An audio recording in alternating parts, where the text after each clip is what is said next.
በስመ አብ ወወልድ ወመንፈስ ቅዱስ አሐዱ አምላክ አሚን። በውጭም በአገር ውስጥ ያላችሁ የተወደዳችሁ የእግዚአብሔር ቤተሰቦች፣ የወለላይቱ እመቤት የድንግል ማርያም የአስራት የቃል ኪዳን ልጆች፣ የቅዱሳን መላእክት የጻድቃን የሰማዕታት ወዳጆች በያላችሁበት የክርስቶስ ሰላም ይድረሳችሁ። የእግዚአብሔር ልጆች፣ ዛሬም የድንግል ማርያም ልጅ መድኃኒታችን ኢየሱስ ክርስቶስ በረዳን መጠን የክብርት እናቱን የእመቤታችንን ጸሎትና ምልጃ ተስፋ አድርገን በሰሙነ ሕማማት የሚጸለዩ ጸሎቶችና የማይጸለዩ ጸሎቶች የትኞቹ ናቸው በሚል ርዕስ እና እንዲሁም አስገራሚና አሳዛኙን የጌታችንን 13ቱን ሕማማተ መስቀልና 5ቱን ቅንዋተ መስቀል እንመለከታለን። ኃያሉ መድኃኔዓለም ምስጢሩን ይግለጽልን። የወለላይቱ እመቤት ልጆች፣ ሰሙነ ሕማማት የምንለው በጌታችን ላይ የሞት ምክር የተመከረበትና ጌታችን በሰው ሕሊና በመላእክት ልቦና የማይታሰቡን ስቃይ ተቀብሎ በመከራና በሕማማት የሞተበት ወይም የተገደለበት ሳምንት ነው። ስለዚህ ሳምንቱ ሰሙነ ሕማማት የሚለውን ስያሜ ያገኘው ጌታ በተቀበላቸው ሕማማት ነው። ከሰሙነ ሕማማት ጋር በተያያዘ ብዙዎቻችን ሕማማተ መስቀል ብለን የምንጠራቸው 13ቱ ሕማማተ መስቀልና 5ቱ ቅንዋተ መስቀል ናቸው።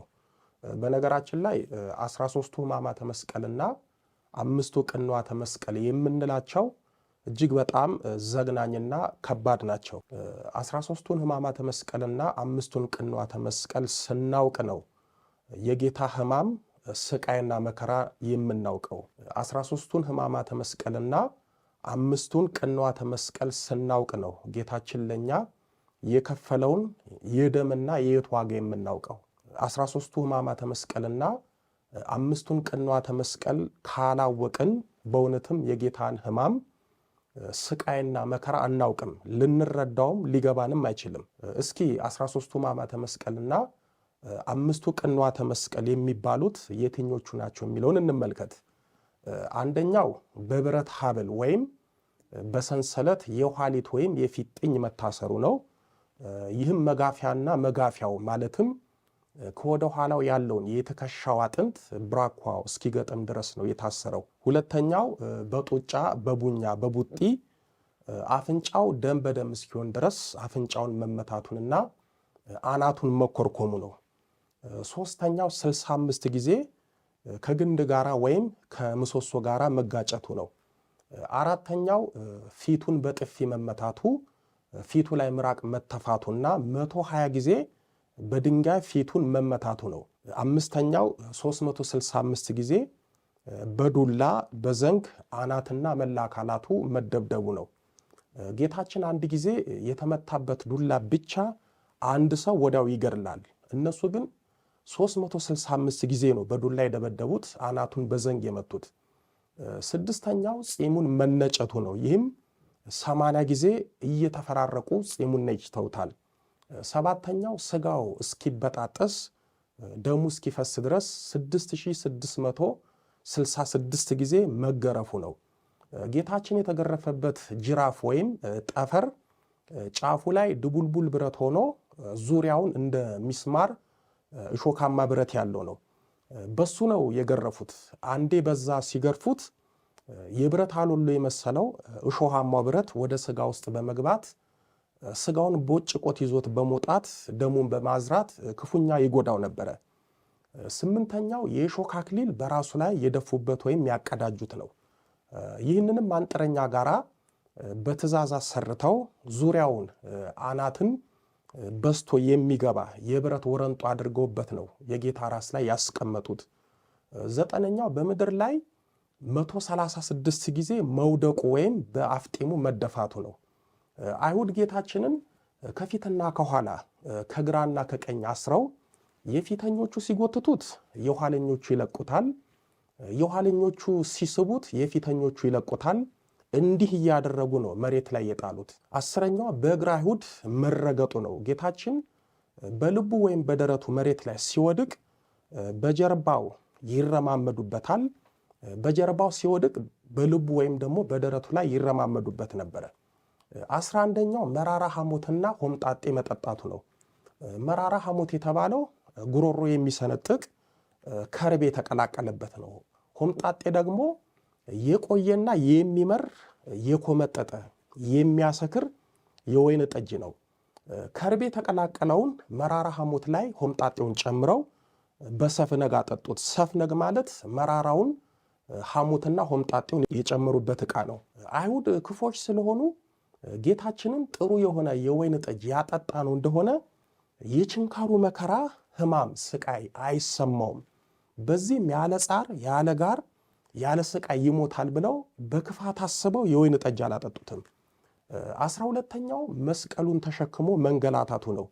ይህም ከጲላጦስ አደባባይ ወይም ከሊቶስጥራ እስከ ጎልጎታ ወይም እስከ ቀራንዮ ያለው ነው። 13ኛው በመስቀል መሰቀሉ ነው። እነዚህ በዝርዝር የነገርኳችሁ ጌታችን የተቀበላቸው 13ቱ ሕማማተ መስቀል ናቸው። ስለዚህ በሰሙነ ሕማማት ስንሰግድ እነዚህን 13ቱን ሕማማተ መስቀልና 5ቱን ቅንዋተ መስቀል እያሰብን መስገድ አለብን። ቅዱስ ጳውሎስ በፊልጵስዩስ መልእክቱ በምዕራፍ 3 ቁጥር 10 እስከ 11 ላይ በመከራውም እንድካፈል ቢሆንልኝ በሞቱ እንድመስለው እመኛለሁ በማለት ተናግሯል። ስለዚህ የሕማሙ የመከራው ተካፋይ የምንሆነው ሕማሙን መከራውን ስናስብና እያሰብን ስንሰግድ ነው። 5ቱ ቅንዋተ መስቀል የሚባሉት ደግሞ እነሱም ሳዶር፣ አላዶር፣ ዳናት፣ አዴራ፣ ሮዳስ ናቸው። ጌታችን በእነዚህ የብረት ችንካሮች ተቸንክሯል። ይህም ሳዶር በተባለው የብረት ችንካር ቀኝ እጁን፣ አላዶር በተባለው ግራ እጁን፣ አዴራ በተባለው መሃል ልቡን፣ ዳናት በተባለው ሁለት እግሩን አንድ ላይ፣ ሮዳስ በተባለው መሃል ደረቱን የተቸነከረው።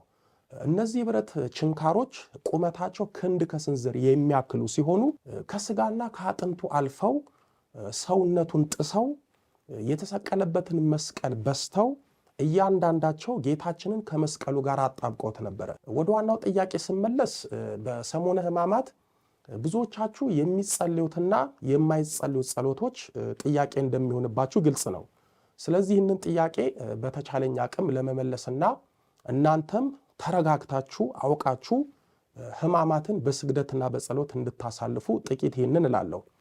በዚህ በሰሙነ ሕማማት አንዳንዶች ይህ አይጸለይም ይህ ይጸለያል እያሉ ምክንያቱን ሳያስረዱና ሳያውቁ ሲጽፉ ብሎም ሲያስተምሩ ይስተዋላል። ይህ ደግሞ ምዕመናንም በጸሎት ዙሪያ ጥያቄና ውዝግብ ውስጥ ይከታቸዋል። እንደሚታወቀው በሰሙነ ሕማማት የጌታችን ሕማም፣ ስቃይ፣ መከራ፣ እንግልትና ሞት የሚታሰብበት እንጂ የሌሎቹን የቅዱሳንን በዓላት አብረን የምናስብበት ጊዜ አይደለም። ምክንያቱም የእነሱ በዓል ከጌታ ሕማም፣ ስቃይ፣ መከራና ለሰው ልጆች ከከፈለ ዋጋ አይበልጥምና እንኳን እኛ በዚህ በሰሙነ ሕማማት በአጸደ ነፍስ ያሉትም ቅዱሳን የጌታን ሕማም የሚያስቡበት እንጂ የራሳቸውን ክብር የሚሹበት ጊዜ አይደለም። ታዲያ በዚህ በሰሙነ ሕማማት የሚጸለዩት ጸሎቶች የትኞቹ ናቸው የሚለውን ስናይ በሰሙነ ሕማማት ምዕመናኑ ከሚጸልዩት ጸሎቶች ውስጥ ዳዊት ውዳሴ ማርያም፣ ሰይፈ ሥላሴ፣ ሰይፈ መለኮት፣ አርጋኖን፣ ሰኔ ጎልጎታ፣ ትምህርተ ኅቡዓት፣ ድርሳነ ማህየዊ፣ ድርሳነ መድኃኔዓለም ወዘተ ናቸው። አንዳንዶች ከየት እንዳገኙት ባላውቅም ውዳሴ ማርያምና ዳዊት ብቻ ነው የሚጸልዩ ይላሉ። ይሄ ልክ አይደለም። በሰሙነ ሕማማት የማይጸለዩ ጸሎቶች ተብለው የተከለከሉ ጸሎቶች የሉም። አንዳንዶች መልካ ማርያምና መልካ ኢየሱስ አይጸልዩም ይላሉ። ግን በግብረ ሕማማት ላይ አባ ጊዮርጊስ የደረሰው መልካ ሕማማቱ በዜማ ይጸልያል። ይህ የሚያሳየው የጌታን ሕማም በተመለከተ ለጌታ ሕማም የሚስማማ መልካ መጸለዩን ነው። አንዳንዶች መልካ ኢየሱስ ላይ ሰላም ለትንሣኤከ፣ ሰላም ለዕርገትከ የሚሉ ሰላምታዎች ወይም ምስጋናዎች አሉ። ስለዚህ እስከ ዓርብ የጌታን ትንሣኤና ዕርገት ሳይሆን ሕማማትን ስለምናስብ አይጸለይም ይላሉ። የጌታን ትንሣኤና ዕርገት ተስፋ አድርገን ብንጸልየው የሚከለክለን የቤተ ክርስቲያን ስርዓት የለም። በእርግጥ በሰሙነ ሕማማት የመላእክት ድርሳናትና የቅዱሳን ገድላት አይጸለይም ወይም አይነበብም። ይህ ሆነው ቢጸለይ ነውር ኖሮበት ሳይሆን በሰሙነ ሕማማት ቅዱሳን መላእክትንና ቅዱሳን አባቶቻችንና እናቶቻችንን በድርሳናቸው በገድላቸው በመልካቸው የምናስብበት ጊዜ ስላልሆነ ነው። ግን በግብረ ሕማማት ድርሳነ ዮሐንስ አፈወርቅና ድርሳነ ስምዖን ዘአምድ ይነበባል። እንደሚታወቀው በሰሙነ ሕማማት ላይ የግዝት በዓላት ወይም ታላላቅ በዓላት ቢውሉ እንኳን ሰሙነ ሕማማቱ ስለሚሽራቸው እነሱ እንኳን አይታሰቡም። ዋናው ዓላማው በሰሙነ ሕማማት በቤተ ክርስቲያናችን ብዙ መጻሕፍት ስለሚነበቡ ከጸሎታችንና ከስግደታችን ጎን የሚነበቡትን መጻሕፍት በነፍሳችን እያዳመጥን የጌታን ሕማም እንድናስብ ነው። በዚህ በሰሙነ ሕማማት ጥንታዊ ጸሎት የሆነው የጸሎት አባት የሚባለው መዝሙረ ዳዊትን በርትቶ መጸለይ ይገባል። መዝሙረ ዳዊትን በሰሙነ ሕማማት ብቻ ሳይሆን በመደበኛው ጸሎታችን ውስጥ በማካተት ልንጸልዩ ይገባል። በዚህ በሰሙነ ሕማማትና በመደበኛው ጸሎታችን መዝሙረ ዳዊትን እንዴት አድርገን ወይም እንዴት ከፍለን የምንጸልየው ለምትሉ በእርግጥ በእጃችን ያለው የምንጠቀምበት መዝሙረ ዳዊት ልክ እንደ ውዳሴ ማርያምና እንደ ሰይፈ ሥላሴ በየዕለት ወይም በሰባቱ ዕለታት ተከፋፍሎ ለህትመት ባይበቃም አባቶቻችን ግን ከሰኞ እስከ እሑድ ከፋፍለውታል። መዝሙረ ዳዊትን መጸለይ የምትፈልጉ ሰዎች ከመዝሙር 1 እስከ መዝሙር 30 ያለው ሰኞ የሚጸለይ መዝሙረ ዳዊት ነው። ከመዝሙር 31 እስከ መዝሙር 60 ያለው ማክሰኞ የሚጸለይ መዝሙረ ዳዊት ነው። ከመዝሙር 61 እስከ መዝሙር 80 ያለው ረቡዕ የሚጸለይ መዝሙረ ዳዊት ነው። ከመዝሙር 81 እስከ መዝሙር 110 ያለው ሐሙስ የሚጸለይ መዝሙረ ዳዊት ነው። ከመዝሙር 111 እስከ መዝሙር 130 ያለው ዓርብ የሚጸለይ መዝሙረ ዳዊት ነው። ከመዝሙር 131 እስከ መዝሙር 150 ያለው ቅዳሜ የሚጸለይ መዝሙረ ዳዊት ነው። ጸሎተ ነቢያትና መኃልየ ዘሰሎሞን ደግሞ እሁድ የሚጸልዩ ናቸው። ስለዚህ በዚህ መልኩ በሰሙነ ሕማማትና በዕለት የዕለት የጸሎት ሕይወት መዝሙረ ዳዊት እንጸልይ። በቅርቡ መዝሙረ ዳዊትን በተመለከተ በሰፊው ያቀርብላችኋለሁ። ሌላው ውዳሴ ማርያም፣ አርጋኖን፣ ሰይፈ ሥላሴ፣ ሰይፈ መለኮት፣ ሰኔ ጎልጎታ፣ ውዳሴ አምላክ ወዘተ በግል መጸለይ የሚከለክል ስርዓት የለም። ያ የተረገመ መናጢ በየሰው እያደረ አጉል የቤተ ክርስቲያን የሥርዓት ጠበቃ እየመሰለ ሰሙነ ሕማማትን እየታከከ ከጸሎት ሕይወት እንዳያዘናጋን እንጠንቀቅ። ቢቻል በአብይ ጾም የተዳከምን በዚህ ሳምንት በጸሎትና በስግደት በመበርታት ልንተጋ ይገባል። በተለይ ደግሞ እጅጉን በስግደት ልንበረታና በርትተን ልንሰግድ ይገባል። ምክንያቱም የጌታችን ሰሙነ ሕማማት የስግደት በዓላት ስለሆነ። ሰሙነ ሕማማት እንደምታውቁት ከሐሙስ በስተቀር በቅዳሴ በማህሌት በሰዓታት የሚታሰብ አይደለም። በጸሎትና ይልቁንም በስግደት የምናስብበትና የጌታን መከራ የምንካፈልበት በዓል ነው። በሰሙነ ሕማማት በስግደት መሬት ወድቃችሁ ስትነሱ የምታስቡት ጌታችን መስቀል ተሸክሞ መሬት እየወደቀ መነሳቱን ነው። በዚህም የጌታ መከራ ተሳታፊ ትሆናላችሁ።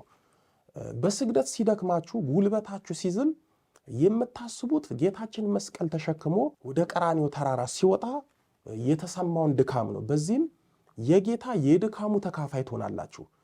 በዚሁ አጋጣሚ ያለፈ ስለሆነ መንፈሳዊ ሞራል እንዲሆናችሁ በሰሙነ ሕማማት ከወዳጆቼ ጋር እንዴት እንደምንሰግድ ልንገራችሁ። የዛሬና ያድርገውና በፊት እንጦጦ ማርያም በምኖርበት ጊዜ ከወዳጆቼ ጋር ሕማማትን በደንብ እንሰግዳለን። የምንሰግደው እንዴት መሰላችሁ? ጌታችን የተገረፈው 6666 ጊዜ ነው። ስለዚህ የጌታን ግርፋት በስግደት ለማሰብ ከሰኞ እስከ ረቡዕ ባሉት 3 ቀናት ውስጥ 6666 ስግደት እንሰግዳለን። ሰኞ 2222 እንሰግዳለን። ማክሰኞ 2222 እንሰግዳለን። ረቡዕ 2222 እንሰግዳለን። እነዚህን ስትደምሩ 6666 ይሆናል። እነዚህን እየቆጠርን ከሰኞ እስከ ረቡዕ እንሰግድና ሐሙስ ጸሎተ ሐሙስ ስለሆነ ቅዱስ ቁርባን እንቀበላለን። ዓርብ ደግሞ የስቅለትን ስግደት በቻልነው አቅም በደንብ እንሰግዳለን። ይህንን ባንዴ ሰግዳለሁ ብላችሁ ልትጎዱ ትችላላችሁ።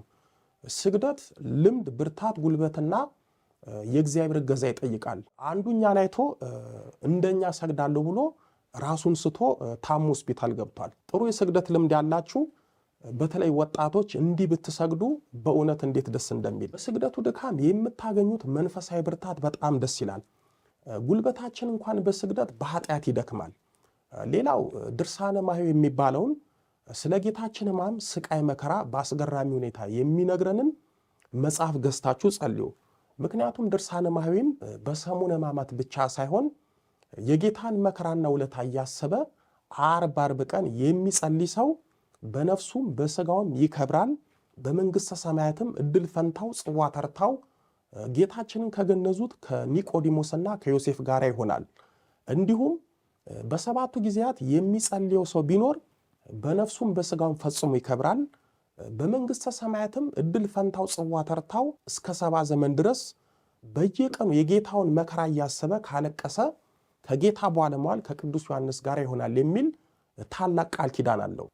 አራቱ ወንጌላውያንና ጌታችን የመከራውን ነገር ያስተማራቸው ኤልሳቤጥ፣ መልቴዳና በርዜዳ የተባሉት ቅዱሳን አንስት የጻፉትን ድርሳነ ማኅየውንም በመጸለይ የጌታን ሕማም ልናስብና ከቃል ኪዳኑ በረከት ልንሳተፍ ይገባናል። የወለላይቱ እመቤት ልጆች ድርሳነ ማኅየው ልክ እንደ ውዳሴ ማርያም የየዕለት ወይም ከሰኞ እስከ እሑድ የተከፋፈለ በመሆኑ ለመጸለይ አይከብድም። በዚህ በሰሙነ ሕማማት እመቤታችን በልጇ የተነሳ ብዙ መከራ ደርሶባታልና ጌታም በእርሷ ሥጋ ተሰቅሏልና እርሷን በውዳሴ ማርያም፣ በመልካዋ፣ በአርጋኑን፣ በሰኔ ጎልጎታ፣ በጸሎተ ባርቶስ ወዘተ ልናስባት ልናመሰግናት ይገባል። ቅድስት ሥላሴንም በሰይፈ ሥላሴ ልናመሰግናቸው ይገባል።